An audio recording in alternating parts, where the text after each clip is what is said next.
Hey everyone, Karin Hosenfeld here. I am here today with my bestie, Christina Villar. We're talking today about how you can travel with kids.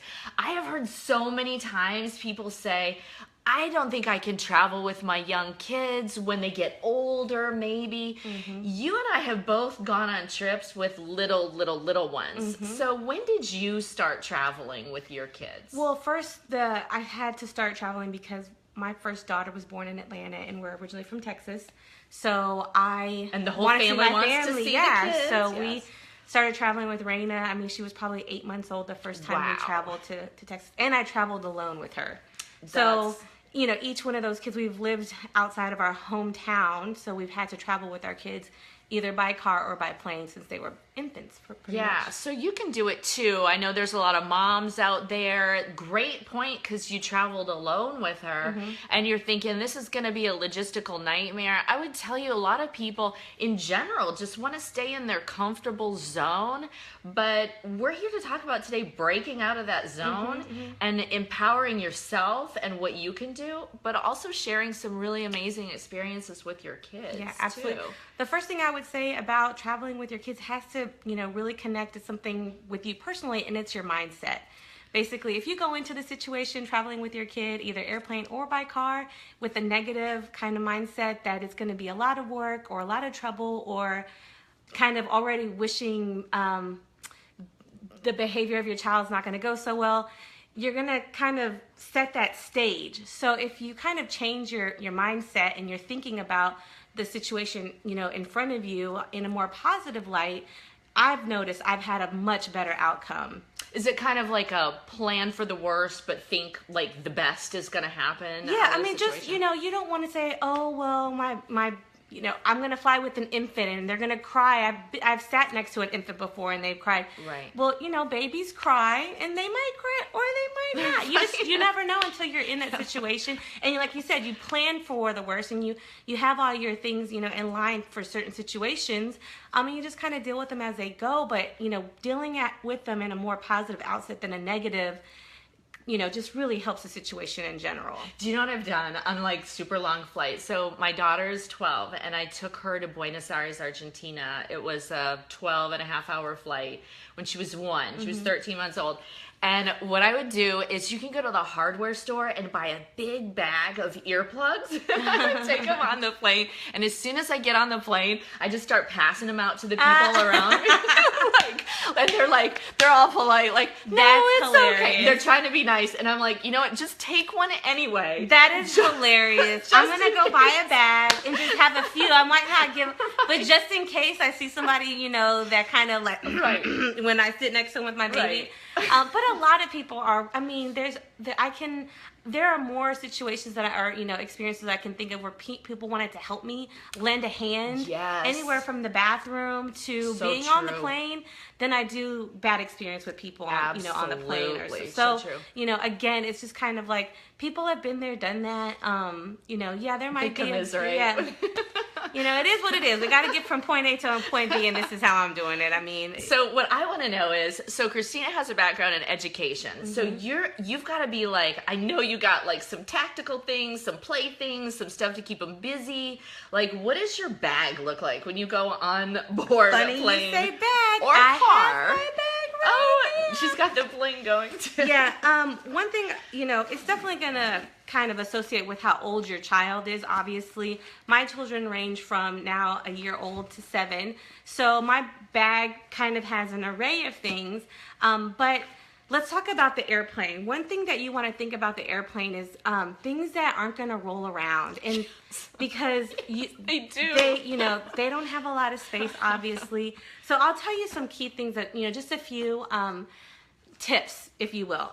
One thing is whatever's in your bag should only be brought out when it's time to travel. Any of the activities that they have should not be something that they use on a regular basis, day to day. It's new, it's exciting. It helps them kind of good tip. Connect with that game or object a little bit longer than normal. Yes. So some of the things that I like for playing, this can range from toddlers all the way up, even to my 7-year-old will kind of still do it. are the window gels. Oh, Yes, you can pick them up at the dollar store, and especially when it's seasonal, there's always different seasons. They're like the stickies. Yeah, they the just gels like that stick for your window decoration. because they can put them on and take them off. Yeah, and move them and they work around on the tray on the airplane. So if they're on the window seat, they can play on the window, but they can also just use them on the tray in front of them. And often, like, because the tray's out of plastic, also the back of the seat is usually made out of plastic. Yes. So they have kind of two areas that they can work off, and they come off.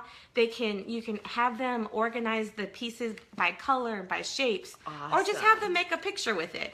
And I like grabbing a few, like whenever I see them in the dollar store when they're on sale, or after the season's over and they're on sale, and just putting in my travel bag for later use. Yeah, I mean, but it's not you're something also that they have to see right away. You're engaged with them. You're not just like, I'm gonna hand you this and you go play. And I know that about you. Like, you're very, and you would do that. Like, all right, let's put these in order of shapes, or like you said, okay, now let's make a picture. So I think it's an important point when you're a parent traveling is to really just engage with your kid, relax, enjoy yourself. You're on vacation. It's time to have some fun. You kind of have to know, like, this is what your time is right now. I mean, I'm not on the plane alone, so it's not like I'm gonna be kicking back with my own book or my magazine. No work allowed on the plane. I've got young kids with me, so that's where my time and focus is. You just kind of, it is what it is, so. I'm glad you mentioned the dollar store, because I learned that early too, is go to the dollar store, spend like $20-$30.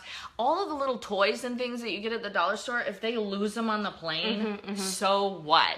But when you take like 20 of their favorite things and then they lose them, that could be a problem. So I maybe take the one little stuffed animal, Lovey, and that's it. And the rest is throw away, lose it, buy some in your destination. Yeah, what do you got in the bag? Well, this isn't necessarily from the dollar store, but Target $1 and $3 bins also have some good stuff. So another thing that I would kind of keep in mind, either in the plane or in the car, are like little magnetic piece games. So this one is snakes and ladders, so like chutes and ladders. Nice. And it's a small board. The bag is resealable, so all our pieces stay in here. What age group is this for? This one says 5+.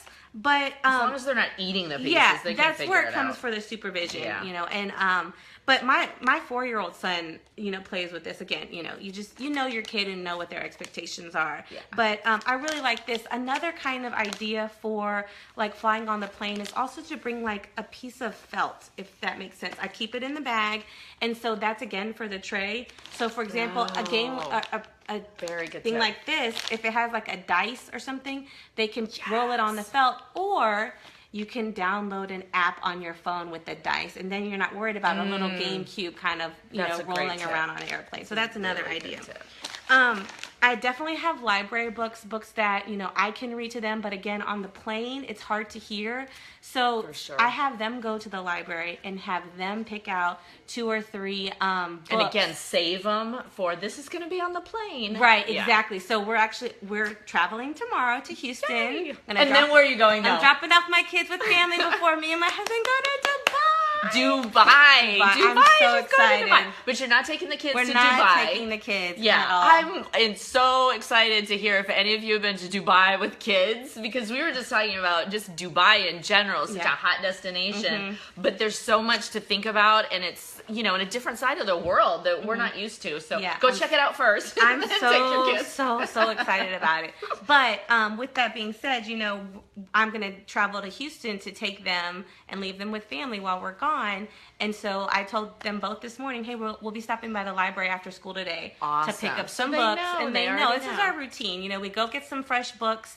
I even let them, for a road trip, I let them get some CDs. Those CDs can be, musical, or sometimes they'll get like books on CD. Right. So I just give them an opportunity to take ownership over what they're taking on the trip. And it usually works out pretty well. What kind of trips have you taken with the kids? And like, how old were they? What are we talking about? Like, is it still home to see family, or have you gone to like destinations? No, vacations. We basically bought into the idea. We are a part of an amazing travel club, and it's basically opened the world to us kind of now instead of later. And so we basically bought into the idea of gifting our kids experiences for their birthdays, for the holidays, rather than like cute, sinking a lot of money into a materialistic thing. And I have to say, my daughter, we've traveled with her since she was 4, and she can tell you about every single trip we've taken her on. Yeah. So it's been amazing. So we took Kingston and Reina to Mexico, and Kingston was just about a year old. Okay, foreign country, people. Yeah, we took them out of the country. You can do a foreign country with kids, little kids. Yeah. They were little. And what I loved about our travel club is that they gave me all the kind of heads up on what to expect when traveling out of the country with kids. Good. So that customer service just was like amazing. You went to New York City. We took them. Did you go around like with cabs or subways or both? Like, how did you manage? We took them on the subway. We took them. People, in cabs. don't stay home. You can do it. It's when you have a relationship with your kid and they understand the expectations that you're setting forth, I mean, you can do anything. So, and it's like the world is their oyster. They're actually just as excited as you to see stuff and experience stuff. And you were telling me about your son with the sea lions and just to have that experience. Our most recent trip to Mexico, Nueva Vallarta, we had an excursion that was included in our trip with the sea lions, and my son has sensory processing disorder. So I was kind of... so you don't know how he's going to take it. Exactly. I mean, he'd never been in water with sea lions before. I'd like to kind of give him some heads up when we're about to be in an experience that he's never experienced before, but there was only so far I could go with that. I could show him pictures, but once we got there, like the salty water, it was cold, all of that kind of played a part in his sensory and he did intake. Good? He did amazing. He was timid at first and even throughout the experience, but once he knew that it was a controlled environment and safe, you could just see him open up and really enjoy the experience. It was amazing. And look at her face as a mom. I mean, I think, it's like who got more out of it. I know. I look back at the pictures and I just love to see all of my kids just, be able to experience things that, they enjoy and love. You hear I don't know if they hear my baby. He's out there having fun in his room playing. So, but yeah, the experience that we've been able to give our kids, even just being on the beach, I mean, I don't have a beach in my backyard. I have a pool, right? But just, again, that sensory, it's a different environment for all your kids. So it's been very cool. But again, on that trip, the baby was 6 months old, 7 months old. Now you traveled with him at 2 months old. I did. We went to Orlando. Yeah, and I was on that trip with you. The baby did great. Are they out of their environment? Yes. Are you out of your environment? Yes. But you're right. It's kind of like when you meet a dog and they, can tell that you're afraid of them. Kids know if you, maybe not 2 months, but they know if you're nervous or tight. They totally can feed off of your energy. Just be open and ready for it. And that's like the biggest advice that I would say for sure. And you can do it. You can travel with the smallest kids. Absolutely. And then definitely, even with the older kids, like make sure that they have a chance to make their own choices. And I would say, and we both know this because we travel so much with the club, is that your children, ask them, I guarantee, what they get for Christmas last year. They're not going to remember. They will not remember. But they're going to remember years ago. Yeah. And they're going to surprise you and be like, I remember that trip from 5 years ago. And you're going to be like, you do? What? Yeah. And Raina blows me away with the tidbits that she brings back, and she'll be asking me, Mom, you remember? And I'm like, I don't remember that. And she has to like jog my memory, and I'm like, oh yes, I do remember that. Yeah, I mean, just being able to spend that time, especially with my husband working a lot. She asked me in the beginning when we first started traveling like this, she said, Mom, I said, we're going on vacation to the beach. And she had been to a beach before. Right. So she said, Mom, what's vacation? And I said, basically it means that mommy and daddy don't have to work the whole time. And she kind of took that and really, really connected with that. And she hangs on to those experiences that we get to share. Just, we put work away and we just enjoy each other and just create those memories that they hold on to. That's priceless. Final thoughts is mindset. Get in the right mindset. Is that what you'd say? Absolutely. For sure? I think that's just one of the biggest pieces. And just try to, like I think you said it better, plan for the worst, hope for the best. Yes. Kind of thing. I mean, just make sure you have, things to keep them occupied. Pinterest Food. is, Make yes. sure you travel with Snacks, lots yes. of food and snacks. Have a positive, and they're going to feed off you. Have a positive mindset, and you'll have a great time. Yeah. You'll arrive at your destination. People will say, "Oh, how are you? You traveled with 3 kids?" Right. And I'm like, "Yeah, We had a great time. Yeah, It was awesome. It was fun. It was great. Very cool. I'm here now." So if you're friends with Christina, this will be on your Facebook page, my Facebook page. Contact us if you're interested in knowing more about our travel club and how we travel with small kids. And then if you want to check out my blog, I'm still at travellikeKarin.com, Karin, Karin. And we'll see you shortly. Let us know where you've traveled with your kids and how it's gone for you. Yeah, if you have any good tips to share, I'd Yes. love to hear them as well. For sure. Take care.